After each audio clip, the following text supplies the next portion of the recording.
Kamusta sa lahat? Sa video na ito, ipapakita ko ang isang cool na DIY project gamit ang plastic na drum. Itatayo natin ito ng patayo at mamarkahan ang malapad na bahagi. Itabi muna natin ito at maghukay ng butas na 40 cm mas malalim kaysa taas nito.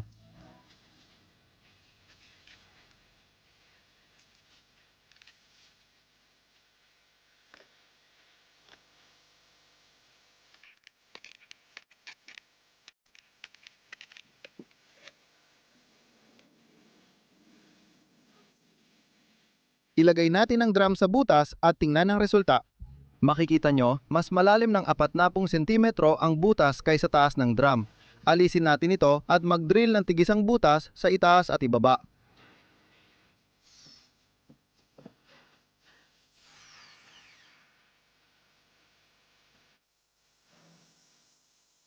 Sa mga ginawang butas, kailangan nating ikabit ang mga elbow na ginagamit para sa mga tubo ng tubero.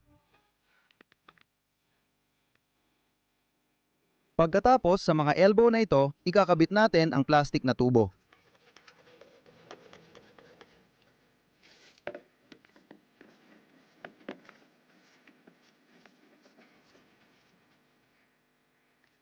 Para hindi gumalaw ang mga tubo, pagdugtungin gamit ang cable tie. Pagkatapos nito, kailangan nating lagyan ng kaunting insulation ang drum. Binalot ko lang ito ng foam na underlay at pinirmihan gamit ang alambre.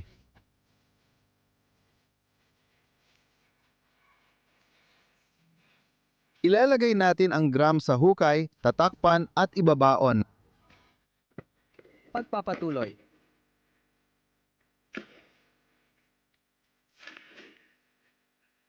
Dapat ibaon hanggang sa taas ng takip.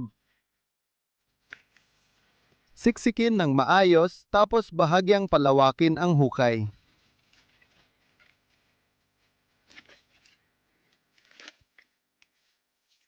Sa gilid ng hukay, magtulos ng 2 patpat.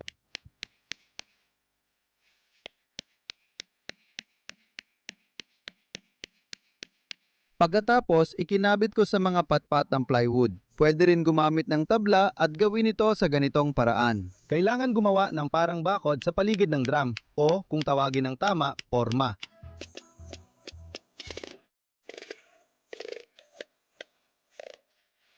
Ganito dapat ang resulta ng lahat. Ngayon, kunin natin ang luwad, haluin at ibuhos sa paligid ng formwork.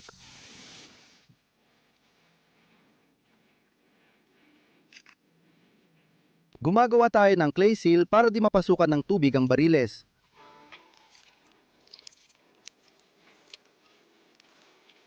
Para mas matibay, pwede nating lagyan ng graba ang luwad.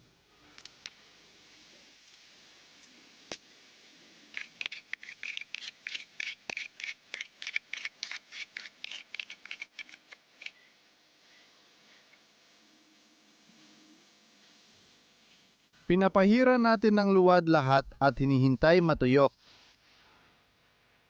Ganito ang kinalabasan ng lahat. Para hindi mapasukan ng tubig ang bariles, lagyan ng elbow ang ibabaw ng mga tubo at iikot sa iba't ibang direksyon para may bentilasyon sa loob. Alisin ang takip at idikit ang styrofoam dito.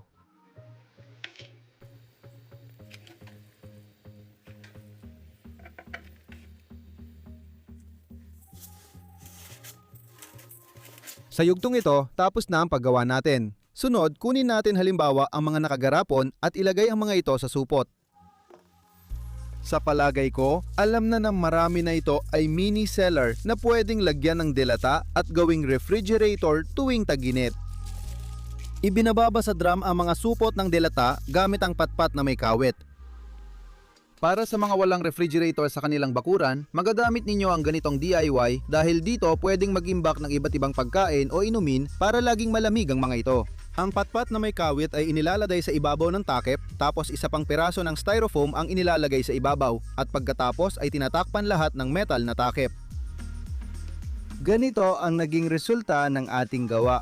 Kung nagustuhan ninyo, mag-like, comment at subscribe. Salamat sa panonood at paalam!